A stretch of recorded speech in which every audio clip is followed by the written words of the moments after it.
अस्सलाम वालेकुम दोस्तों हम कुरान मजीद को मानते हैं, लेकिन उस कुरान के अंदर जो लिखा हुआ है अगर हम उसको 2% भी मान लें तो शायद हमारे और आपके जो तमाम अमाल हैं वो बेहतर हो जाएं। जी हाँ दोस्तों, कुरान मजीद के अंदर एक नबी का जिक्र है जिनको हजरत सालेह अलैहिस्सलाम कहते हैं, यानी जिसे सालेह अलैहिस्सलाम की ऊँटनी का वाक़या भी आपने सुना होगा।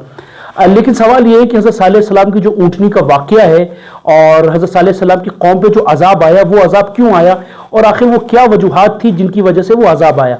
देखिए, एक तल्ख हकीकत है लेकिन बतानी ज़रूरी है। हर वो अमल जो हज़रत सालेह अलैहिस्सलाम की कौम के अंदर थी वो आज हमारे अंदर है। यानी हज़रत सालेह अलैहिस्सलाम का अगर आपने वाक़या पढ़ा तो उसके अंदर ही कहा जाता है कि हज़रत सालेह अलैहिस्सलाम को जो परवरदिगार ने नबी बना के उस कौम पे भेजा तो वो कौम जो है बहुत बदबख्त कौम थी। वो कौम उससे पहले भी तमाम नबियों का इनकार करती आ रही थी। तो हज़रत सालेह अलैहिस्सलाम जब उस नबी पे उस कौम पे आकर नाजिल हुए, उस कौम पे उतरे, तो उन्होंने अपनी कौम से कहा कि देखो, मैं खुदा की तरफ से नबी बन के आया हूँ, तुम मेरे तमाम अक़वाल जो परवरदिगार ने मुझे सिखाए, जो मुझे बताए, उस पर तुम अमल करो। लेकिन हज़रत सालेह अलैहिस्सलाम की जो कौम थी वो उस पर अमल नहीं करती थी। अब मैं आपको ये बताऊंगा कि हमारे और उनके अमल कैसे थे। तो उन्होंने हज़रत सालेह अलैहिस्सलाम से कहा कि हम आपको अल्लाह का नबी तब मानेंगे जब आप हमें एक ऐसा मौजूज़ा दिखाएं जो कि अनएक्सपेक्टेड हो, जिसपे यानी एक मिसाल के तौर पर ऐसा मौजूज़ा हो जिसपे हम यकीन ना कर सके। तो जनाब सालेह अलैहिस्सलाम ने कहा कि तुम क्या मौजूज़ा मुझसे देखना चाहते हो और फिर क्या शर्त है कि तुम उसके बाद अल्लाह पर ईमान ले आओगे। तो वो कौम जो थी वो बहुत नाफरमान थी। उन्होंने जनाब सालेह अलैहिस्सलाम से कहा कि ये जो सामने पहाड़ी नजर आई, क्योंकि वो जहां पे खड़े थे उसके पीछे एक पहाड़ी थी, तो उन्होंने कहा कि हम तब तुम्हारे परवरदिगार को मानेंगे अगर वो सामने वाली जो पहाड़ी उसको तुम हुक्म दो और वो बीच में से दो हो जाए और वहां से एक ऊंटनी और एक उसका बच्चा जो है वो सामने आए, तो फिर हम मान लेंगे कि अब तुम वाकई परवरदिगार के जो है नबी हो। तो यही हुआ। हज़रत सालेह अलैहिस्सलाम को चूंकि परवरदिगार ने मौजज़ात दिए थे, तो हज़रत सालेह अलैहिस्सलाम ने अल्लाह के हुक्म से जब इशारा किया तो बीच में से वो जो पहाड़ की जो पहाड़ी थी वो बीच में से खुली और एक ऊंटनी और एक उसका बच्चा जो है वो नमूदार हुआ। तो जनाब सालेह अलैहिस्सलाम ने फिर अपनी कौम से कहा कि क्या अब तुम मानने को तैयार हो परवरदिगार को। तो उन्होंने कहा कि नहीं, हम सोच के बताएंगे, यानी क्योंकि उनका तो पहले से उनके कल्ब इतने जो है वो यानी गुनाहों से भरे हुए थे कि उन्होंने मानना नहीं था।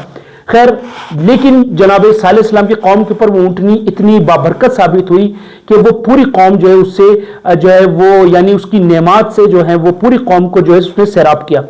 लेकिन जनाब सालेह अलैहिस्सलाम ने अपनी कौम से एक बात कही, कहा कि याद रखना कि तुम पे वो दिन अजाब का होगा कि जिस दिन तुमने इस ऊँटनी या इसके बच्चे को मारा तो उस दिन फिर परवरदिगार के अजाब से तुम्हें कोई नहीं रोक पाएगा। ठीक है। लेकिन हुआ यह कि वो जो कौम बदबख्त कौम थी उसने जनाब सालेह अलैहिस्सलाम की ऊँटनी को जो है वो कत्ल कर दिया, उनको शहीद कर दिया। और उसके बाद जो ऊँटनी का बच्चा था उसने परवरदिगार से दुआ की कि मालिक, इसने मेरी मासूम माँ को मारा इन लोगों ने, तो आप इन पे अजाब नाजिल करें। अब मेरा पॉइंट यहां पे है कि जनाब सालेह अलैहिस्सलाम की कौम पे जो अजाब आया वो क्यों आया। उसकी वजह यह थी, जब उस ऊँटनी को मारा गया तो वो जो मारने वाले लोग थे ना वो इतने ज्यादा नहीं थे, वो कुछ लोग थे। लेकिन अजाब परवरदिगार जब कौम सालेह पे आया सालेह अलैहिस्सलाम के, तो पूरी कौम तबाह हो गई। अब सवाल ये बनता है कि पूरी कौम तबाह क्यों हुई, हालांकि जो उनको कत्ल किया था, जो ऊँटनी को मारा था, वो तो चंद लोगों ने मारा था, तो पूरी कौम तबाह क्यों हुई। उसका जवाब यह है कि जनाब सालेह अलैहिस्सलाम के जब ऊँटनी को उन्होंने मारा, उनको शहीद किया, तो जो मारने वाले थे ना वो तो ये कह के मार रहे थे कि चूंकि वो उस मोजिज़े को नहीं मानते थे तो उन्होंने मार दिया। तो अजाब इलाही जो आया तो वो तो तबाही हुए ही हुए, लेकिन जो उसके साथ पूरी कौम थी वो क्यों तबाह हुई, उसका जवाब जो है वो बहुत अहम है जानना। जनाब सालेह की ऊँटनी को जिन लोगों ने मारा वो तो तबाह इसलिए हुए कि उन्होंने उस मासूम ऊँटनी को मारा था, लेकिन पूरी कौम तबाह इसलिए हुई क्योंकि पूरी कौम जो थी वो उस ऊँटनी पर जो जुल्म हुए उसके खिलाफ उन्होंने आवाज नहीं उठाई। यानी वो जो जुल्म हुए, वो जो सितम उस ऊँटनी पर इन्होंने किया और ऊँटनी के बच्चे को जो है उन्होंने यतीम किया, तो वो जो जुल्म था उस पर पूरी कौम खामोश रही। तो परवरदिगार की तरफ से जब अजाब आया तो वो पूरी कौम जनाब सालेह अलैहिस्सलाम की वो गर्क हो गई और तबाह हो गई। अब सवाल यहां पे यह है कि आज हमारे यहां माशरे में आप देख लें कि जो इंसान गलत करता है वो तो करता ही करता है ना, वो तो अपनी जो है वो कब्र तंग कर ही रहे। लेकिन सवाल यह है कि उस गलत करने को अगर हम गलत ना कहें, यानी हम और आप गलत ना कहें, हम उसको गलत अमल ना कहें, तो क्या हमारा अंजाम हज़रत सालेह अलैहिस्सलाम की कौम जैसा नहीं होगा। क्योंकि आप देख लें, आप पूरी तारीख उठा लें कि हर नबी के दौर में जो उनकी उम्मत गुनाह करती थी आज वो तमाम गुनाह हमारे अंदर हैं। शराब हम पीते हैं, जना हम करते हैं, लोगों का हक हम खाते हैं, झूठ हम बोलते हैं, लोगों को गलत कत्ल हम करते हैं, लोगों पे तोहमत हम लगाते हैं, लोगों की को जो है उसकी यानी लोगों का ऐसा हम जीना हराम कर देते हैं, ये हम ही कर रहे हैं, ठीक है।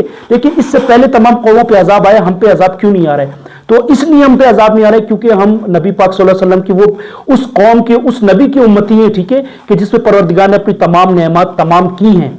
लेकिन इसका मतलब ये नहीं है कि हम जो है वो गुनाह करते जाएं और हमें बख्शिश मिलती जाएगी। तो जनाब सालेह अलैहिस्सलाम की जो ऊंटनी का वाकया है वो हमें एक यानी ये वो वाकयात हैं कुरान के जो कि हमारे सामने, एक तो वाकया होता है ना जो कि हम कहें कि किसी ने सुनाया, ये कुरान के वाकयात है कि आप अगर जुल्म के खिलाफ आवाज नहीं उठाते, आप जुल्म को जुल्म नहीं कहते, आप जालिम का साथ देना नहीं छोड़ते, तो याद रखना आपका हशर भी जनाब सालेह अलैहिस्सलाम की जो कौम के साथ हुआ, जो उनकी ऊंटनी को उन्होंने शहीद किया उनके साथ हुआ, वो हमारे साथ भी हो सकता है। आज आप हमारे यहां देख लें, लोगों को कत्ल कर दिया जाता है, लोगों को ज़िबा कर दिया जाता है, लोगों को बसों से उतार कर मार दिया जाता है, लोगों का हक खा लिया जाता है, लोगों को 2 वक्त की रोटी नसीब नहीं है, उनका पैसा वो लोग खा लेते हैं जो कि जालिम लोग हैं। लेकिन बाकी जो हमारी कौम है वो सारी खामोश रहती है।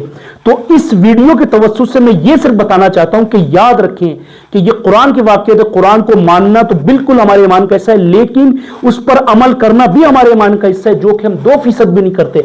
अगर हम कुरान के वाक़यात को सही तरीके से समझें और उस पर अमल करें तो याद रखें जो जनाब सालेह अलैहिस्सलाम की कौम के साथ हुआ वो कहीं हमारे साथ ना हो। तो ये हमारे पास वक्त है अभी कि हम अपने अमाल को बेहतर करें और कुरान को ना सिर्फ घर में रखें बल्कि उसको पढ़ें, उन वाक़यात को समझें कि वो किस तरीके के वाक़यात है और वो क्यों कुरान में बयान किए गए और हमें उससे जो है वो क्या इबरत लेनी चाहिए।